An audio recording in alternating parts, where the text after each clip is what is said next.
कल 26 जनवरी को हमने पूरे देश में गणतंत्र दिवस का उत्सव हर्षोल्लास के साथ में मनाया। 1950 में हमारे गणतंत्र की स्थापना हुई और भारत में हमारा संविधान लागू हुआ। हमारे संविधान की आत्मा है धर्मनिरपेक्षता, यानी किसी भी व्यक्ति का जाति पर, धर्म के आधार पर भेदभाव नहीं किया जाए, सभी को समान नागरिक संहिता प्राप्त हो। यह हमारे संविधान की मूल आत्मा है और यह हमारी सनातन संस्कृति से लिया गया है। अयम निज परो वेत्ति गणना लघु चेतसाम उदार चरिता नाम ही वसुधैव कुटुंबकम। ये मेरा है, ये पराया है। ये छोटे दिमाग वाले लोग सोचते हैं, जो बड़े दिल वाले लोग होते हैं उनके लिए तो पूरी पृथ्वी ही एक कुटुंब है। तो कौन अपना कौन पराया। गुरु नानक देव जी ने भी लिखा कि एक अल्लाह के सब बंदे, सबने में उसका नूर समाया, कौन भले कौन बंदे। एक नूर से जग उपजाया। तो ये प्रकाश स्वरूप जो ईश्वर है, उसी से ये संसार उत्पन्न हुआ है और सभी उसकी संतानें हैं। तो कौन अच्छा है कौन बुरा है, यह नहीं सोचना चाहिए। यही हमारे संविधान की आत्मा भी है। गंगा का उद्गम गंगोत्री से होता है, उसमें थोड़ा सा पानी होता है। जैसे जैसे वो आगे बढ़ती जाती है, हिमालय के झरने जो ग्लेशियर पिघलते हैं वे सब उसमें मिलते जाते हैं और कहते हैं गंगा से कि हमारे में इतनी सामर्थ्य नहीं है कि हम गंगा सागर तक जा सकें।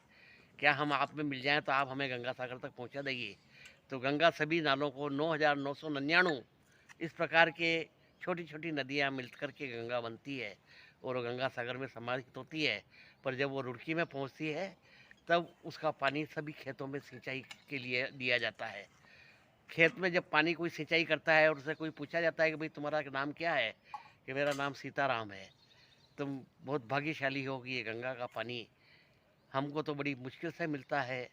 कभी हरिद्वार जाते हैं तो एक बोतल में लेके आते हैं, पर तुम्हारे पास तो इतना अथाह जल है कि तुम इससे खेत सींचते हो और इससे फसल उत्पन्न करके और भोजन करते हो।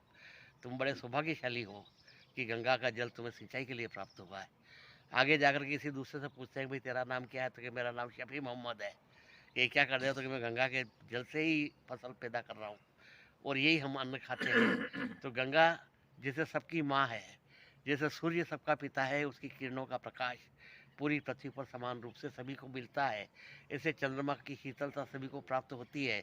उसी प्रकार से सभी इंसान बराबर हैं और जाति और धर्म के नाम पर भेदभाव जो किया जाता है, यही हमारे देश का दुर्भाग्य है और यही हमारे दकियानुस होने और पिछड़ेपन का कारण है।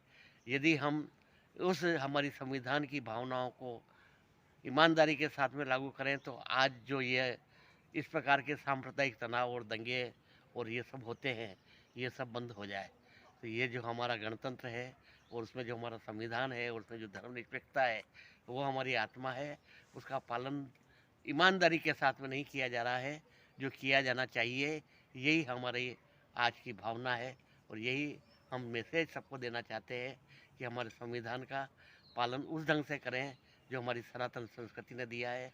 मैं जाति से चाहे पहले ही हिंदू धर्म को पालता हूँ, परंतु मेरे मन में भी उस संविधान के प्रति श्रद्धा होने के कारण मैंने आज दिन तक मेरे जीवन में जाति और धर्म के नाम पर किसी से भेदभाव नहीं किया और सभी को मैं अपना भाई समझता हूँ। यही भावना हर भारतवासी के मन में होना चाहिए, तभी ये भारत सर्व बन सकता है।